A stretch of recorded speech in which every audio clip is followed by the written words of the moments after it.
then suddenly, boom, I got a face full of gas.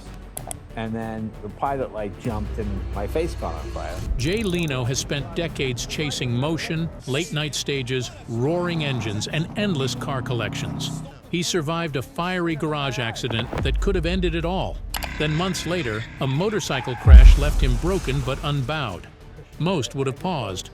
Jay didn't. What happened with the motorcycle accident? Oh yeah, I was riding my motorcycle up in Lake Tahoe. I came around the corner and crashed into Jeremy Renner's snowplow. Yet now, for the first time, he's slowing down. Not from fear, not from failure, but from something no audience, engine, or punchline can outrun. What could finally make him stop? The man who never stopped moving. Jay Leno has never really believed in standing still. Long before the late-night fame, the TV lights, or the garages full of classic cars, he learned a simple rule: keep moving or get left behind. For Jay, work wasn't something you balanced with life. It was life. He has said it plainly: I never had a job, I had gigs. If you don't work, you don't eat. That line explains almost everything.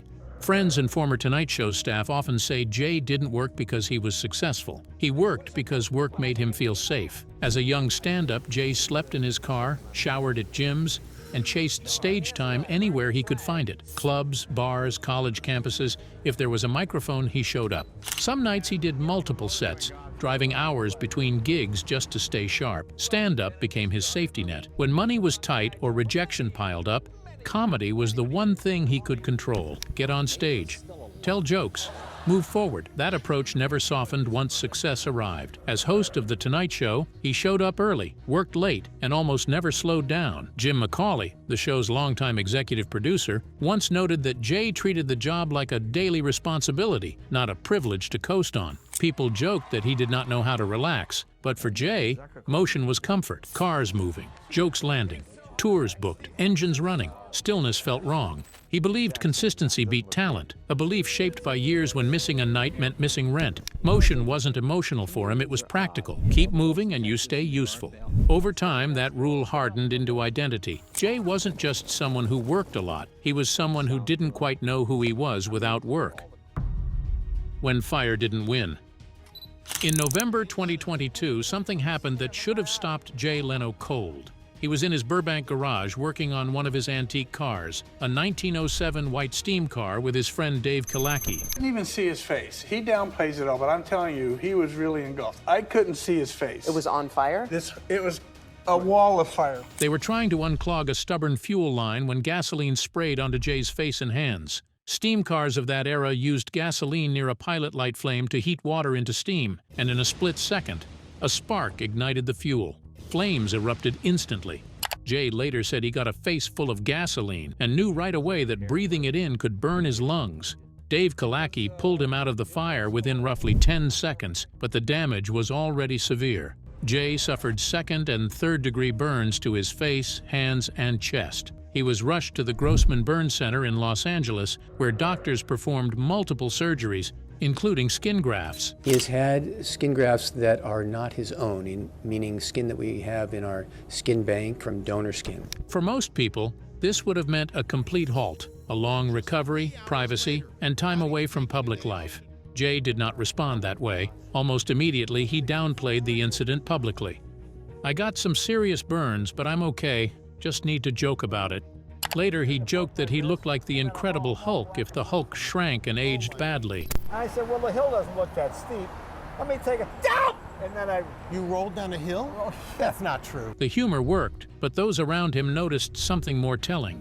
He returned to performing before doctors were comfortable with the timeline. Just days after the fire, Jay was back on stage. Not because he was healed, and not because it did not hurt, but because stopping felt worse to him than continuing. Laughter may be the best medicine. Jay spent 9 days in that burn center. people work with their hands, get injured every single day. Doctors urged caution. Friends encouraged rest. Jay framed it differently. He did not see himself as injured. He saw himself as still functioning. For Jay, functioning meant performing. This was not about bravado or denial. It was about control. Comedy had always been the structure that kept his life ordered. Getting on stage meant the schedule was intact. Life was still moving forward. He talked openly about the accident in his sets, joked about his appearance, and let the audience laugh with him. Comedy once again became his way through uncertainty. I can't even lie face down on the beach anymore. Why even go? Privately, doctors worried about the pace. Burn recovery depends on rest, careful monitoring, and time. Jay relied on momentum instead. The fire did not change his instinct to keep going, but it quietly exposed something new. The same discipline that built his career now carried real physical risk. His body no longer absorbed consequences the way it once had, even if his mindset refused to slow down. The second warning. If the fire was a warning, the motorcycle accident was a second one, louder and harder to ignore. In January 2023, just 2 months after the garage fire, Jay Leno was involved in another serious accident while testing a vintage motorcycle, a 1940 Indian he had been restoring. On an old bike, you're more likely to have an accident than you are on a modern bike with anti-lock brake. This has what they call anti-stop brake. While riding, he noticed the smell of leaking gasoline and turned into a parking lot to check the problem. Without warning, he struck a low wire stretched across the lot with no visible flag or marker. The impact threw him from the bike. The injuries were significant. Jay broke his collarbone, fractured 2 ribs, and cracked both kneecaps. He was hospitalized once again. Unlike the sudden violence of the garage fire, this accident arrived quietly. No explosion, no flames, just a hidden hazard that ended with him on the ground. The kind of moment that does not feel dramatic until afterward, when the damage becomes clear. Jay did what he always does. He joked about it publicly. We got 2 shows tonight, regular and extra crispy. Okay, thank you. Thank you. Good night, ladies and gentlemen. Humor remained his first response, the same shield he had used his entire career. But behind the jokes, something felt different this time. 2 serious accidents in less than a year were no longer easy to dismiss as bad luck. It was a pattern. Bodies do not negotiate as engines do. Broken bones demand stillness. And for Jay, the hardest part was not the pain, it was the pause. Being forced to slow down ran directly against how he had lived for decades. Recovery meant limits he could not bypass with discipline or determination. This time, the recovery stretched longer. Broken ribs and damaged knees came with restrictions he could not ignore. Doctors insisted on rest, and unlike before, the body enforced it. Jay could not simply return to his routines or work through the damage. Mobility itself became an obstacle. Tasks that once required no thought suddenly took planning and help. The reaction around him shifted as well. Friends expressed concern instead of admiration. Fans stopped asking about upcoming appearances and started asking whether he was all right. Feeling good? I feel good. Thank you. Did you feel the love in there? Yes, I felt the love. For the first time, the public conversation around Jay was not about his toughness or work ethic. It was about limits. Nothing about Jay changed overnight. He did not retire. He did not withdraw from work completely. But something settled in after the crash. The accidents were no longer isolated events. They were stacking up like warning lights that refused to turn off. And for someone who had built his life on momentum, that realization carried more weight than any broken bone. The goodbye no one expected. When news broke that Jay Leno had filed for conservatorship over his wife, Mavis Leno, people were shocked. The former Tonight Show host filed a petition requesting conservatorship last January. Because this was not about career, money, or control. It was personal. In January 2024, Jay filed for conservatorship in the Los Angeles Superior Court. The decision followed Mavis's diagnosis of dementia, a condition that reshapes life slowly and then all at once. For decades, Mavis had been Jay's constant. Private, strong, independent. Their marriage stayed far from a Hollywood spectacle. No scandals, no tabloid cycles, just loyalty, routine, and a shared rhythm built over years. Dementia quietly dismantles those rhythms. Familiar habits slip away. Memories loosen their grip. The person you love is still present, but no longer in the same way. Jay did not hesitate when reality became clear. He stepped into the role of full-time caregiver and sought conservatorship not to restrict Mavis, but to protect her. Legal experts often note that conservatorships in dementia cases exist to manage medical decisions, finances, and daily safety, once cognitive decline makes those responsibilities risky. In this case, court documents included medical assessments stating that Mavis's cognitive impairment prevented her from meaningfully participating in estate planning or understanding court proceedings. A neurologist's evaluation also stated that she sometimes could not recognize Jay or recall basic personal information. That context matters. The filing was not about taking control. It was about preserving stability. Jay wanted to ensure that Mavis remained surrounded by what she knew, with no sudden changes or disruptions. This was not a challenge he could outwork or deflect with humor. There was no stage solution here. Caregiving does not reward speed or endurance. It demands patience, repetition, and presence. People close to the couple shared that Jay became deeply involved in daily details, from medical appointments to maintaining familiar routines. Doctors often emphasize that consistency can reduce confusion and anxiety for dementia patients, and Jay leaned fully into that structure. For a man whose life had been defined by motion, this role required stillness. Probably the toughest part was every day she'd wake up and realize someone had called today to tell her mother had passed away. That was the real shift. There was no applause for this choice, no audience, no punchlines, just quiet responsibility. Friends noticed that Jay began turning down work more often, not because his ambition faded, but because his priorities had changed. The man once known for never missing a gig was now shaping his days around someone else's needs. Caregivers often describe a form of grief that begins long before loss. People close to Jay say he understood that reality without needing to name it. This was not a goodbye to marriage. It was a goodbye to the life they once shared, while still choosing to stay. Choosing love over applause.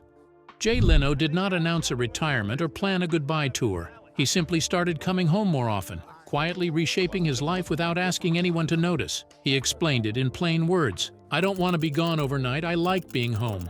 With that choice, his schedule changed. He began declining long tours, booking shows closer to home, and tightening appearances so he could perform and return the same day. This was not a career strategy or a brand reset. It was emotional. For decades, Jay measured his life in miles traveled, nights away, and audiences reached. Now he measured it in mornings, routines, and presence. "I like taking care of her," he said about Mavis. And that single sentence explained the shift more clearly than any press statement ever could. Caregiving demands consistency, especially when dementia reshapes daily life. Jay reorganized his work around Mavis's needs instead of forcing her world to bend around his. He became more selective, not less driven. He still loved performing, but he no longer chased every opportunity. He protected his energy. He protected his time. He was not just around. He was engaged, learning Mavis's medical schedules and the small signals that helped keep life calm and familiar. Friends noticed the difference. Jay still worked, but with intention. Shows were planned carefully. Time away was limited. Nothing was allowed to disrupt what mattered most at home. After years of structuring his life around audiences and engines and deadlines, he redirected that same discipline toward one person. This was not something Jay framed as a sacrifice. He treated it as a responsibility, the same way he had always treated work that mattered. Show up, be on time, pay attention, stay. That mindset explains why he did not disappear completely. He still performs, he still jokes, he still works, but now everything is anchored to home. Hollywood often expects people to slow down because of age, scandal, or failure. Jay slowed down because of love, which is far rarer. He did not present it as noble or dramatic. He approached it the only way he knows how, by doing the job properly. In an industry built on constant motion, Jay quietly redefined success as presence, not applause, not headlines, just being there when it matters. A quiet warning. Fire leaves scars. Accidents leave casts. A lot, and then boom, and suddenly boom, I got a face full of gas, and then the pilot light jumped and my face caught on fire. But some health problems leave no visible mark at all. Jay Leno has spoken openly about that reality in recent years, especially when talking about high cholesterol. Unlike burns or broken bones, this was not something he could see or feel. There was no pain, no warning signs, just test results that showed a risk quietly building in the background. Jay has said that high cholesterol is dangerous because it does not announce itself. You can feel fine and still be at risk. That idea stuck with him. As someone who understands engines, he often explains it in simple terms. A car can look perfect on the outside, shiny paint and clean chrome. And when Gordon Murray, one of the greatest car designers ever, was given the brief to design the ultimate road-going supercar. But if something inside is blocked, the engine can fail without warning. The same thing can happen to the body. He has acknowledged in interviews that doctors told him managing cholesterol is not optional. You cannot joke it away. You cannot outwork it. It is not about toughness or willpower. It is about biology. That message landed differently than his accidents because there was no dramatic moment attached to it. No explosion, no crash, just numbers that needed attention. Jay has also said he does not see himself as a stressed person. but he understands that stress and long work habits can still affect the body over time. Problems do not always show up as pain. Sometimes they show up in lab results, blood pressure readings, and risks that build quietly. This did not make him stop working overnight, but it did change how he thought about health. He has talked more openly about regular checkups, listening to doctors, and not ignoring what you cannot feel yet. Even his humor shifted slightly, less about pushing endlessly, more about knowing when maintenance matters. Jay spent his life listening closely to engines, noticing small changes before something broke. Eventually, he realized he had to apply that same attention to himself. Some warnings are loud, others are quiet. The quiet ones are often the most important to hear. What goodbye really means. Leno's legacy will always include 22 years hosting The Tonight Show and decades of stand-up comedy that shaped American late-night television. Those achievements are fixed. They are not diminished by what came later. But this chapter of his life, showing up daily for someone who may not remember yesterday, may define him just as clearly. This shift was not about stepping away from work or losing relevance. Jay still performs. He still prepares with the same discipline that defined his career. What changed was the center of gravity. Work no longer dictated every decision. Home did.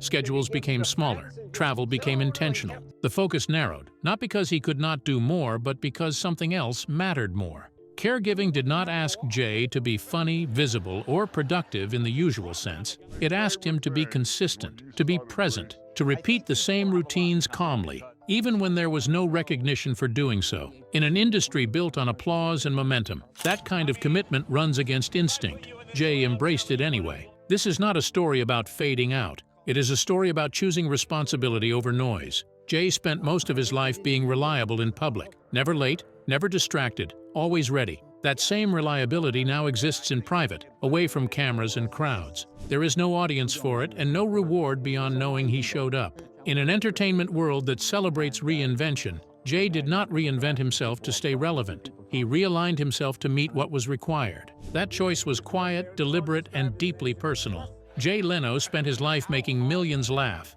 Now he is choosing to show up for one person every day without drama or recognition. In an industry built on applause, he found his greatest purpose in an audience of one, and that may be his most meaningful role yet.